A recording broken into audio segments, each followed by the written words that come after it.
దయచేసి మాట్లాడవలసిందిగా విజ్ఞప్తి చేస్తాను. Thank you sir. ఈ కార్యక్రమంలో పాలు పంచుకుంటున్న నా ఆడబిడ్డలందరికీ మనస్ఫూర్తిగా హృదయపూర్వకంగా బతుకమ్మ శుభాకాంక్షలు.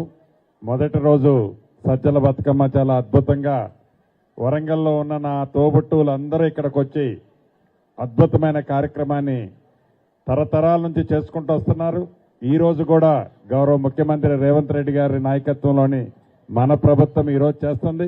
వేదిక మీద ఉప ముఖ్యమంత్రి గారు, సహచర మంత్రివర్యులు, ఎమ్మెల్యేలు, కార్పొరేషన్ చైర్మన్లు, చాలా మంది ప్రజాప్రతినిధులు, కలెక్టరు, మిగతా అధికారులు ఉన్నారు. మీడియా మిత్రులు కూడా అందరికీ మనస్ఫూర్తిగా హృదయపూర్వక నమస్కారాలు తెలుపుతూ మరొక్కసారి ఈ నవరాత్రులు మీ మనసుల్లో ఉండే కోరికలన్నీ భక్తి శ్రద్ధలతో ఆ భగవంతుడిని ఏదైతే కోరుకుంటారో ఆ భగవంతుడు మీ కోరికలన్నీ నెరవేర్చాలని, ఈ రాష్ట్ర ప్రభుత్వం కూడా చల్లగా ఉండే విధంగా మీరందరూ ఆ భగవంతుడిని, అమ్మవారిని కోరాలని మనస్ఫూర్తిగా కోరుకుంటూ మీ అందరి దగ్గర సెలవు తీసుకుంటున్నాను.